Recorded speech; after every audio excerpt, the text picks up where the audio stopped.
Channel name వచ్చేసి హనీతో హడావిడి. ఈ రోజు అయితే అసలు పాస్పోర్ట్ ఎలా అప్లై చేసుకోవాలి, రిక్వైర్డ్ డాక్యుమెంట్స్ ఏంటి, నా పాస్పోర్ట్ వెరిఫికేషన్ ఎక్స్పీరియన్స్ ఎలా జరిగింది అండ్ పోలీస్ వెరిఫికేషన్ ఎలా జరిగింది. పాస్పోర్ట్ అంటే ఒక టైప్ ఆఫ్ ఐడి. అది అంటే మనం ఓన్ కంట్రీలో ఉన్నప్పుడు అది యూజ్ అవ్వదు, కానీ మనం బయట కంట్రీకి వెళ్ళినప్పుడు మనం ఏ కంట్రీకి చెందిన వాళ్ళం అనే దానికి అది ప్రూఫ్ లాగా పనికొస్తుంది. పర్టికులర్గా మనం పాస్పోర్ట్ అప్లై చేయడానికి మనకు కావాల్సిన డాక్యుమెంట్స్ ఏంటి అని అంటే మెయిన్గా Aadhaar card, pan card, date of birth certificate, passport size photos, intermediate and 10th standard, some bachelors ఏదైతే లాస్ట్గా చేశారో ఆ సర్టిఫికేట్స్ అండ్ బ్యాంక్ పాస్బుక్స్ ఇవైతే మ్యాండేటరీగా కావాలి. అండ్ మెయిన్గా మనం అన్ని సర్టిఫికేట్స్లో డీటెయిల్స్, డేట్ ఆఫ్ బర్త్, పేరు ఒకే సేమ్ ఉండాలి. డిఫరెంట్గా ఉంటే మనం అది పర్టికులర్గా చేయించుకోవాల్సిందే.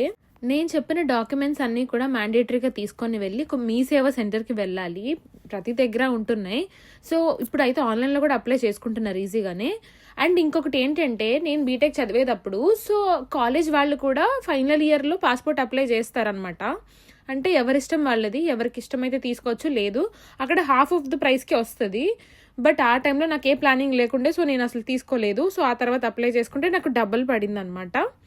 సో ఎవరైనా కాలేజ్లో వెనక ఇస్తూ ఉంటే ఖచ్చితంగా తీసుకోండి. సో ఆ డాక్యుమెంట్స్ అన్ని తీసుకున్న తర్వాత మనం అక్కడ ఎంటర్ చేసిన తర్వాత మనం ఒక పర్టికులర్ డేట్లో స్లాట్ బుక్ చేసుకోవాలి.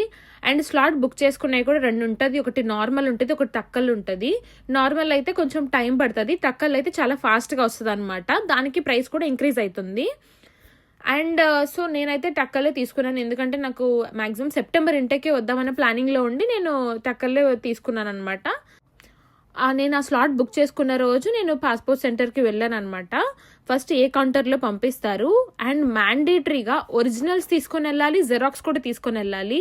సో 2 మ్యాండేటరీ అనమాట. అన్ని సెట్స్ తీసుకొని వెళ్ళాలి. మ్యాక్సిమం కుదిరితే ఇంకా 2-3 కాపీస్ ప్రతిదీ ఎక్స్ట్రా తీసుకొని వెళ్ళడానికే ట్రై చేయండి.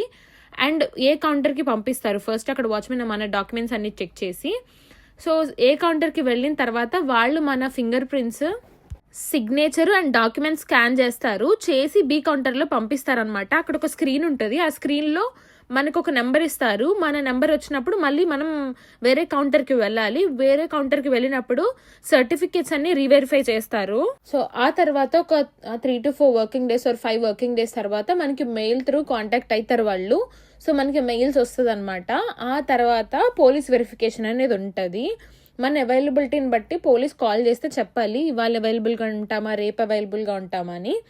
సో తర్వాత పోలీస్ వెరిఫికేషన్ కోసం ఇంటికి వస్తారు. సో క్వశ్చన్స్ అడుగుతారనమాట. ఏం చదువుకున్నావు, ఎక్కడి వరకు చదువుకున్నావు, నీకు ఎందుకు పాస్పోర్ట్ అప్లై చేసుకోవాలనుకుంటున్నావు, నెక్స్ట్ ప్లాన్స్ ఏంటి, ఇవన్నీ క్వశ్చన్స్ అడుగుతారు. అడిగిన తర్వాత ఏమన్నా పోలీస్ కేసు ఉన్నాయా, అట్లా అన్ని క్వశ్చన్స్ అడుగుతారనమాట.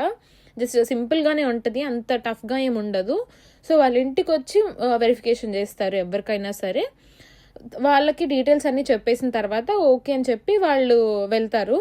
సో ఆ తర్వాత కొన్ని డేస్కి, ఒక 2 or 3 డేస్కి మనకి కొరియర్ ద్వారా పాస్పోర్ట్ అనేది వస్తుంది. ఓన్లీ వర్కింగ్ డేస్లో వస్తుంది. ఈ వీడియో నేను ఇండియాలో ఉన్న వాళ్ళ కోసం మాత్రమే చేశాను. అబ్రాడ్లో ఉన్న వాళ్ళైతే చాలా లైట్ తీసుకోండి, మీకు యూజ్ కూడా కాదు. అండ్ నేను ఈ ప్రాసెస్ చేసుకునేటప్పుడు నాకు కంప్లీట్ జీరో నాలెడ్జ్, ఏ హెల్ప్ లేదు, ఒక్కదాన్నే చేసుకున్నాను. సో ఏం తెలియకపోయినా సరే, సో ఎవరికైనా అప్లై చేసుకుంటే ఇలాగా కొంచెం సఫర్ అవ్వద్దు అని చెప్పి నేను ఈ వీడియో చేస్తున్నాను. నచ్చితే ఖచ్చితంగా లైక్ చేయండి, షేర్ చేయండి, సబ్స్క్రైబ్ చేయండి.